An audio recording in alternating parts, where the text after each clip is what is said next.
Hello hi. ഇപ്പോൾ വളരെ trending ആയിട്ടുള്ള ഒരു വീഡിയോസ് ആണ് കിച്ചുവിന്റെ, കൊല്ലം സുധിയുടെ മകൻ കിച്ചുവിന്റെ യൂട്യൂബ് ചാനലിൽ കണ്ട ഒരു വീഡിയോ.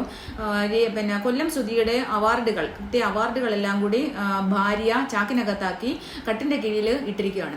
എന്നിട്ട് അവർക്ക് കിട്ടിയ ഈ എന്ത് ഇൻഫ്ലുവൻസ് ആണെന്ന് എനിക്കറിയത്തില്ല, ആൽബത്തിലൊക്കെ ഇതിന്റെ ആയിരിക്കും, എന്തോ കിട്ടിയ അവാർഡുകളൊക്കെ മേശപ്പുറത്ത് വെച്ചിരിക്കുന്നു. അപ്പൊ അതിന് കുറെ ന്യായീകരണമായിട്ടൊക്കെ വന്നിട്ടുണ്ട്. അപ്പൊ ഇത് ഒരിക്കലും അംഗീകരിക്കാൻ കഴിയാത്ത കാര്യമല്ല.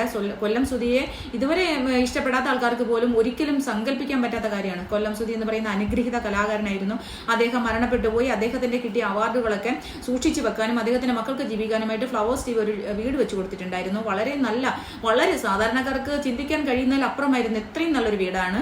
ആ വീട് വളരെ വൃത്തിഹീനമായിട്ടിരിക്കുന്നു. അവിടെ വേറെ ആൾക്കാരൊക്കെ താമസിക്കുന്നു. ഈ രണ്ട് മക്കൾക്കും ഭാര്യയ്ക്കും താമസിക്കാൻ വേണ്ടിയും സുധിയുടെ സാധനങ്ങൾ സൂക്ഷിക്കാൻ വേണ്ടിയിട്ടുമാണ് സുധിലയം എന്ന ഒരു വീട് ഫ്ലവേഴ്സ് ടിവി വെച്ചു കൊടുത്തത്. ആ വീട്ടിൽ സുധിയുടെ മകൻ ചെന്നതും ആ ഒരു വീഡിയോ ചിത്രീകരിച്ചതുമൊക്കെയാണ് നമ്മൾ കാണുന്നത്. അപ്പോൾ അതിന്റെ ഡീറ്റെയിൽ വീഡിയോ ഞാൻ എൻ്റെ ചാനൽ ഇട്ടിട്ടുണ്ട്. നിങ്ങൾ എല്ലാവരും ചാനൽ സബ്സ്ക്രൈബ് ചെയ്യട്ടോ. 4-5 വർഷമായ ചാനലാണ്. നിങ്ങൾ ആരും സബ്സ്ക്രൈബ് ചെയ്യാത്തതുകൊണ്ട് എനിക്ക് 1000 സബ്സ്ക്രൈബേഴ്സ് പോലും ആയിട്ടില്ല കേട്ടോ. അപ്പോൾ എത്രയും പെട്ടെന്ന് നിങ്ങൾ എല്ലാവരും ചാനൽ സബ്സ്ക്രൈബ് ചെയ്യുക. നല്ല നല്ല വീഡിയോസുമായിട്ട് ഞാൻ വരുന്നതായിരിക്കും. എനിക്ക് ഒരുപാട് വേറെ പ്രൊഫഷണൽ തിരക്കുണ്ടായതുകൊണ്ടാണ് ഞാൻ എപ്പോഴും വീഡിയോ ഇടുന്നത്. ഇനി എല്ലാ ദിവസവും ഞാൻ വീഡിയോസ് ഇടുന്നതായിരിക്കും. അപ്പോൾ നമുക്ക് ഡീറ്റെയിൽ വീഡിയോ കാണാൻ എൻ്റെ ചാനലിലേക്ക് എല്ലാവരും വരിക. വളരെ മോശമായിട്ടുണ്ട് രേണു, വളരെ മോശമായിട്ടുണ്ട്. ഇതുവരെ ഞാൻ രേണുവിനെ ക്രിട്ടിസൈസ് ചെയ്യാത്ത, ഇതുവരെ രേണുവിനെ കുറിച്ച് ഒരു അക്ഷരം പോലും പറയാത്ത ഒരാളാണ്. പക്ഷെ ഇത് അംഗീകരിക്കാൻ കഴിയുന്ന കാര്യമല്ല.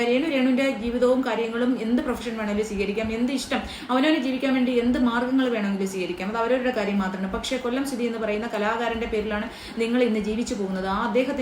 ആ കലാകാരന് കിട്ടിയ അവാർഡുകളെല്ലാം മൂലയിൽ കൂട്ടിയിടുന്ന പോലെ, നമുക്ക് ആവശ്യമില്ലാത്ത പാഴ്വസ്തുക്കൾ ഉപേക്ഷിക്കുന്ന പോലെ ഒരു ചാക്കിനകത്ത് കെട്ടി കട്ടിലിന്റെ കീഴിൽ എന്റെ ബെഡ്റൂമിന്റെ ഇടയിൽ. അപ്പോൾ ഒരുപാട് ന്യായീകരണങ്ങളുണ്ട്. അതിനെക്കുറിച്ച് ഡീറ്റെയിൽ വീഡിയോ ഞാൻ ഇടുന്നുണ്ട്.